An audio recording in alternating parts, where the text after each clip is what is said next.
go.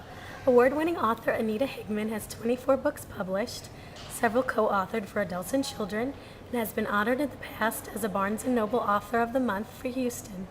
She's also written for radio, television, e-zine, advertising, has a BA degree combining speech communication, psychology, and art from NSU, and she is a member of American Christian Fiction Writers. Welcome to Writer Interrupted. Thank you very much. Glad to be here. Tell me a little bit about your family and your call to write. Well, I started writing actually when my family was very young. In fact, when they were just babies. And so the call has been for a very long time. And they've been a part of this. They've watched right from the very beginning when I was first struggling to right now to the 24th book. And so they have pretty much seen all of it. And it was a great career, just talking about how to work that with family. It was a great career to have with family because I could write books and I yet could be at home with them. Because kids really need not only quality time, but they need quantity time. And so I spent a lot of time at home, but when they were taking naps and at night and when they were watching Mr. Rogers or something, I could spend some time writing. And then when I wasn't writing, I could always be thinking too, because writers do that. We'll think of things way ahead of time, and then by the time we get to the computer, we sort of have flying fingers then. And you said you started writing when your kids were little. Yes. Matt, how did you first get your big fiction book deal? When was that? Well, actually, I have kind of done it the wrong way. I have written in a lot of different genres. So the first book deal was really a small deal, and so I have written gift books and books of one-act plays and inspirational nonfiction for women and cozy mysteries and just all sorts of different kinds of books. It was a lot of fun to do it that way, but it was not the right way because every time you're building up a readership, you leave them all behind and start a whole new genre. And so I just kept starting over for so many years that it was difficult. That's why I don't have a huge readership. But I have an excellent agent. He's going to help me keep focused, and I'm going to try to stay put. I enjoy what I do now. Good. And who's your agent?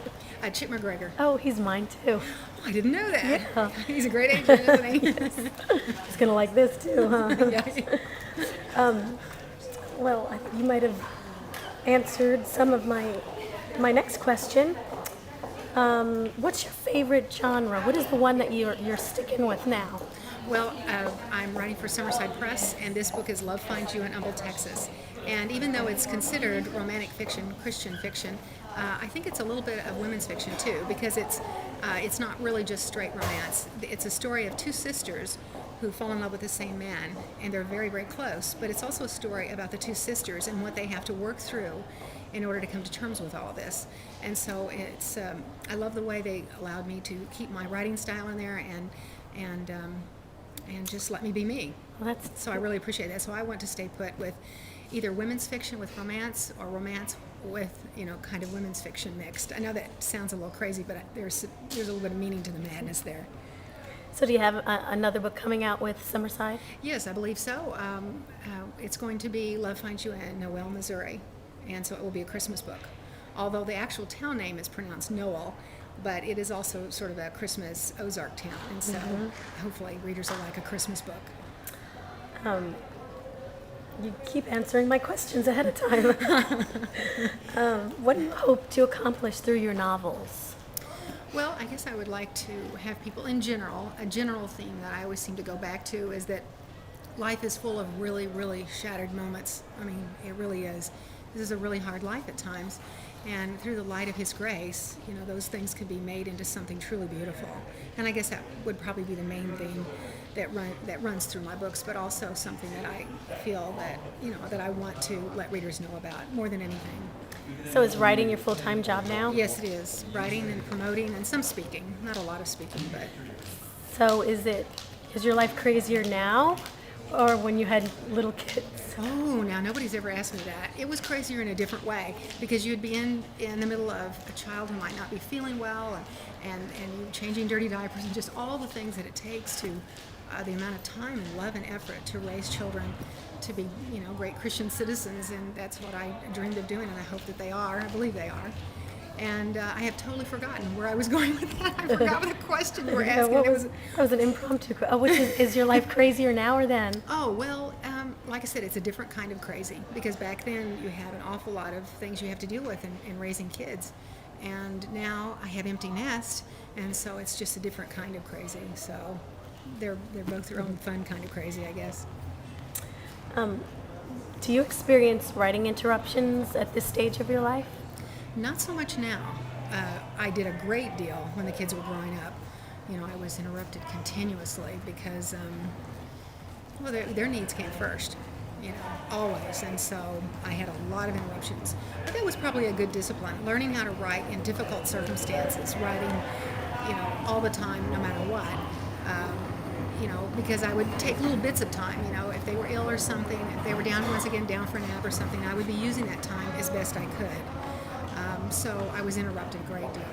Right now, the last time I was interrupted in a major way was Hurricane Ike. My husband and I were in Australia, and I was editing on a novel while I was in Australia, and then Hurricane Ike came through Houston and destroyed my office. So when I came home, I had a deadline, and I had an office in total disarray, and trying to make all that right. So that was a major disruption when I was trying with a tight deadline. So I don't want to do that again.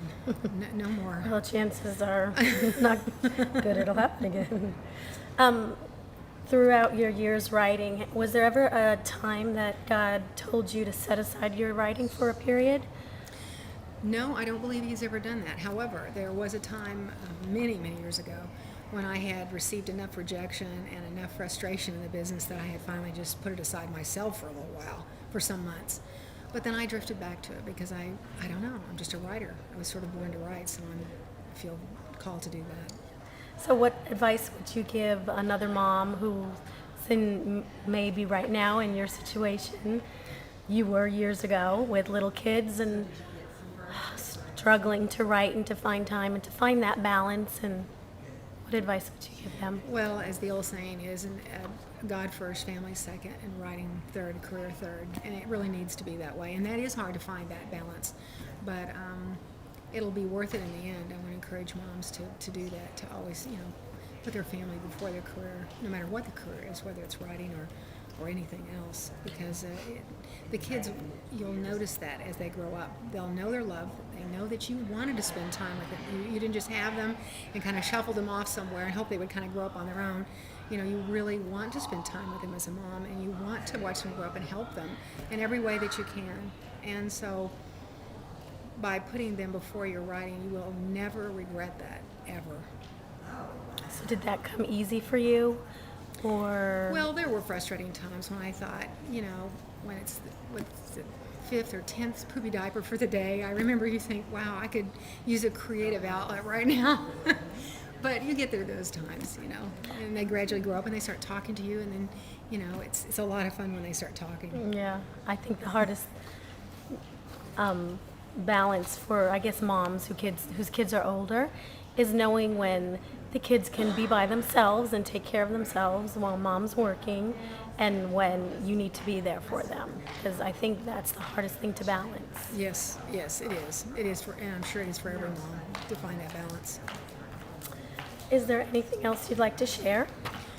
Well, just for all those out there who've always dreamed of writing, you just cannot give up the dream. You have to read all that you can, write every day, discipline yourself to write every day. Don't wait for inspiration, because a lot of times it won't come to find you. You have to just, you know, put your bum in the chair, and you've got to put in your time. And hopefully that won't be a struggle. Hopefully, if you really are a writer and you want to be, that won't be a torture. That'll be pure pleasure to stay there and, you know, be with your characters. So I would say read and write and network and have fun with it. Great, thank you, Anita. Thank you very much.